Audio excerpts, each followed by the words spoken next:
For the past 5 years, Alabama's the standard, not just in the division, obviously in college football. Auburn and LSU kind of place in that second tier, regardless of the current standings in that particular year. Just generally, it's Auburn, it's LSU, then it's kind of everybody else, and Mississippi jumps up.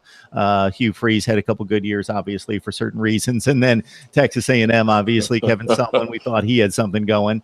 But did anybody in Baton Rouge take notice when Jimbo Fisher was hired at Texas A&M? Oh, it was a huge story here, especially considering LSU had flirtations with Jimbo in 2 off seasons. So, absolutely, that was a big story. Not only that, but then Jimbo also made a run at Dave Aranda to try to lure him as his defensive coordinator there to College Station.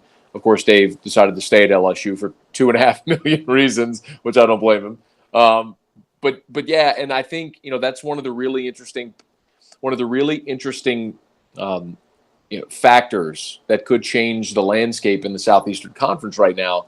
Mark, consider LSU's never, since A&M's been in the league, LSU's never lost to A&M. It's the only team that A&M has played that they haven't beaten. That's a matchup that, for whatever reason, has really favored LSU. So now you bring in Jimbo Fisher. He brings Mike Elko in to be his defensive coordinator from Notre Dame. Kevin Sumlin, for all of his flaws, recruited really well. I just think Jimbo is going to bring quarterback development and a level of toughness that's going to make A&M a thorn in everybody's side.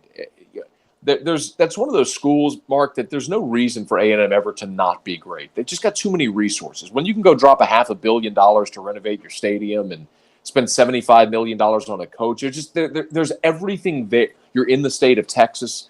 There's everything there for A&M to be great. And it's quite honestly puzzling why they've gone through these long stretches of irrelevance. But I think they got their guy, and it certainly got a lot of attention here as it did all over college football. Yeah, and you separated it from Nebraska. So Nebraska is willing to do all that. They love football just as much. They've got all this money, but they're sitting in Nebraska. They don't have football players just on every street corner all over the place, 4 and 5 stars, but Texas A&M certainly has that. And when you talk about what's the reason why LSU has dominated this series, so let's see, 2012 was Johnny Manziel's first year, so I think it's been 6 straight.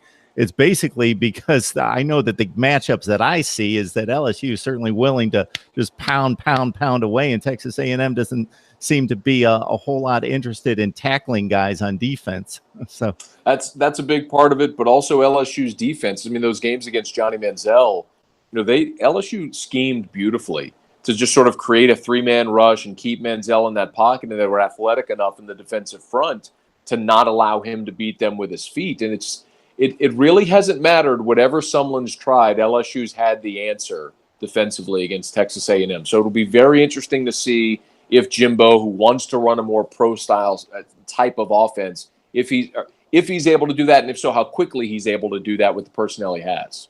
All right, March 11th is the first day of LSU spring camp. Hopefully we can have you back, Matt, a few weeks into it when we've got some news out of camp. Would love to do it, Mark. Always appreciate you having me on.